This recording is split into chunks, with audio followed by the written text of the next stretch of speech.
Welcome back to the Yashahime Princess Half Demon Anime Review, episode number 2. This one was discussing the episode Dream Butterfly, which is the third episode of the anime. Picking up exactly where last week's episode left off, the one thing I noticed though, basically for this episode and the last episode, these episodes kind of feel like, in a way, kind of feel like the second, third episode of the series, and the first episode, which essentially was the pilot, you can kind of count that as episode 0 in a way. Though with that one, it's booking up by something I'm not sure exactly when in the world this series takes place. I don't know. They haven't got to that point yet. Okay, pick up exactly where last week's episode left off, where we have Setsuna and Moa. Setsuna is the daughter of Shishimura along with Toa, and of course you have Moa, who is the daughter of Kagome and Inuyasha. Though, of course, basically, Kagome's mother kind of basically has a theory about it. She says, oh yeah, she figures out that she kind of is Kagome's daughter because of the look of her eyes. Yeah, anybody can tell she's Kagome's daughter. So, they have their fight with Mr. Centipede. And Setsuna, it's actually, Toa actually kills it, basically, she uses her sword on the thing. It breaks, and it turns out, yeah, the sword that she's carrying around actually is a fake. Yep. So, she's going to use her own team manager to basically form her own lightsaber in a way and stab Mr. Centipede in the freaking gut and killing her, reduced her to a skeleton. Once again, I'm like, okay, how many times can this one demon be killed off? I mean, this is the third time she's been killed. First time, chronologically, according to flashbacks in Inuyasha, she was killed by Sango's father in the flashback, and then she was killed again by Inuyasha, and now she's killed by Inuyasha's niece, of all people. Yes, 3 people, 2 of whom happen to be half demons. Yeah, hopefully this is the last time she dies, and please don't bring her back because we don't need to have her get killed off again. And I think the reason why they brought her in, and this is just my theory, because she was the first demon Kagome encountered in the original series, so why not include Mr. Centipede? They call Centipede Mistress Three Eyes. But technically it's Mr. Centipede, despite I think it's a slightly different character. So, after the creature's defeated, Setsuna and Toa basically kind of had a thing, or Setsuna does not recognize the fact that, well, Toa, because she doesn't have memories of her childhood, because they're wiped away. They hint at the end of the episode what exactly was responsible for it, though, despite the title, there is no Dream Butterfly in this episode, which that's kind of a lie for it. So, they have also fighting this root, which apparently is attached to the Tree of Ages.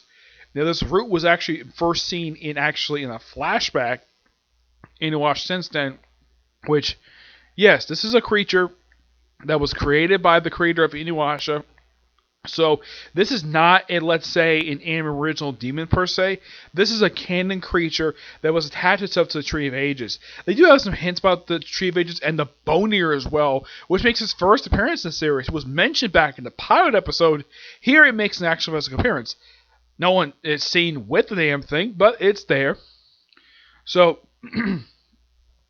pretty much, yeah, with them in the present, there is a root, basically a Hakon, which barely attaches to Toa, and of course the sister's fight, and then the thing deattaches itself, and then it goes to Toa's little adopted sister, though basically Setsuna does free her, and, well, they all end up staying at, well, Sota's house, well, basically his apartment in the city.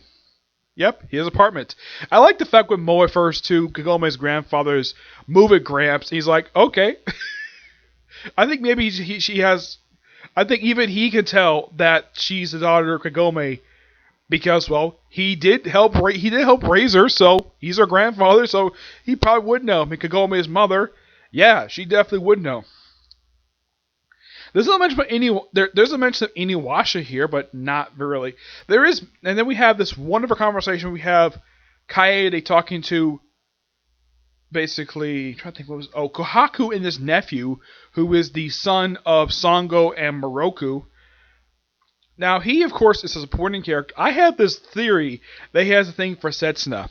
I would not be surprised if he does, because make a perfect fit. I mean, I don't think that in the case of Moroku, I don't think he would have a problem with his own son dating a half-demon.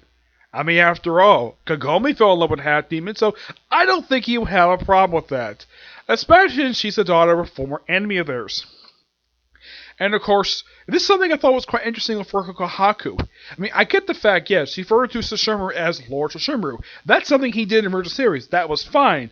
But he never referred to Inuyasha as Lord Inuyasha, and Kagome as Lady Kagome. Maybe when he got older, he started referring to him as that, but he never did in the original series. Not really, no. Which begs the question, where the heck are the original four? Where is Inuyasha, Kagome, Sango, and Moroku? I mean, yeah, they're basically in the case of Inuyasha. Moroku is seen briefly in flashback, but he does physically appear in the episode. Which kind of begs the question. I mean, I've heard that basically Inuyasha is definitely going to be in this series. And Sesshomaru was also seen briefly in flashback in this episode, where it's revealed that he dropped off his twin daughters off in the woods nearby the village, and then some fire happened, they got separated. Then they revealed that, oh yeah, she apparently was going to ride courage about some kind of like tribal thing, where she apparently she has a scarf on her neck, which is something she does not have present day. And, well, I like the fact that Coyote is one of her reveals, because after apparently she's known Setsuna for a long time, so it makes sense for her to do this.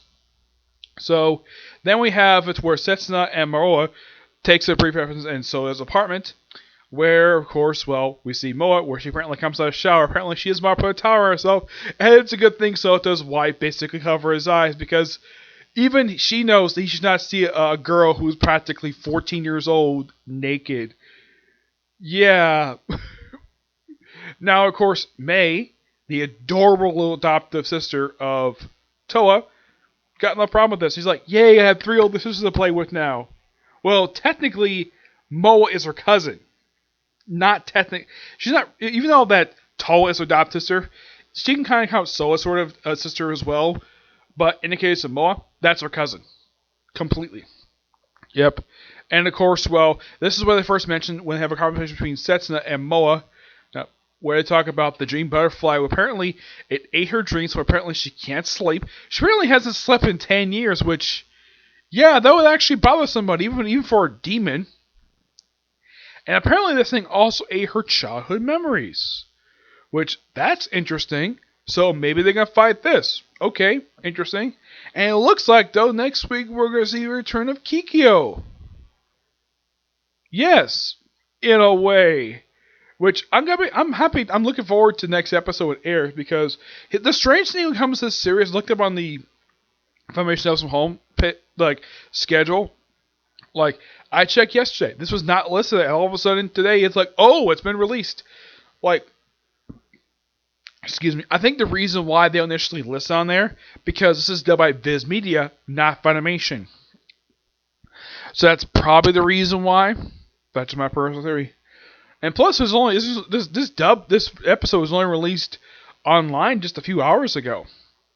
But damn, they did a really good job with it. I would say the only characters they actually kept as basically supporting characters, Kaede and Kohaku, which kind of begs the question, like, going forward, where are all the rest of the characters in the previous series? That's a very good question. I mean, according to Kaede, like, after she basically saw the twins with Sesshomaru, that was the last time she saw it. She apparently hasn't seen Sesshomaru in 14 years. Which begs the question, where the heck is he? Along with the rest of the cast from the previous series. Maybe Inuyasha will show up in the series to meet with his daughter. That will be an interesting scene. And Toa meeting her awesome uncle for the first time. That would be amazing. Which also kind of begs the question, like, I mean, are him and Moroku still acting as demon slayers? It's possible, to say the least. Also, Moa basically picks up the demon root and says, oh yeah, I can sell this for a bounty. Oh yeah, and here's the thing, when she sees the present day world, she's surprised, like, wow, it's so bright as day here. Yeah, she's arrived in her mother's hometown, Tokyo. Which, that moment was so interesting. In the case of Setsuna, surprisingly, she didn't have any reaction to seeing present day Tokyo. There was like no big overwhelming reaction. Moa, I get, because she's grown up in the feudal era, even though her mother is from present day. But give or take, damn good episode.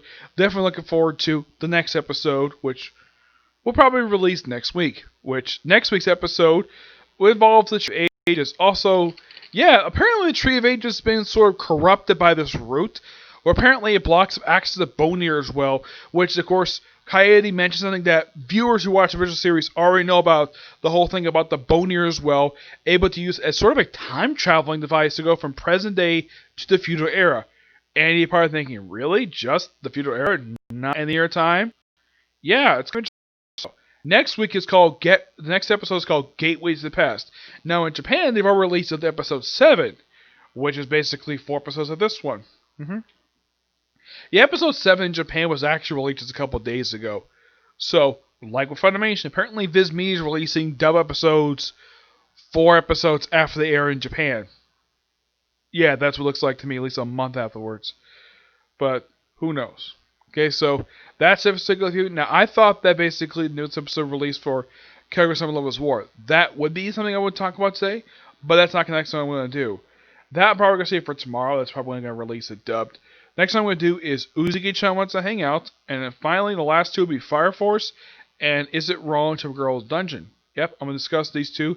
The next one is Uzagi-chan Wants to Hang Out. I'll do that, watch the episode, do my review, and then I'll put the 2 videos up, okay? See you in the video. Bye.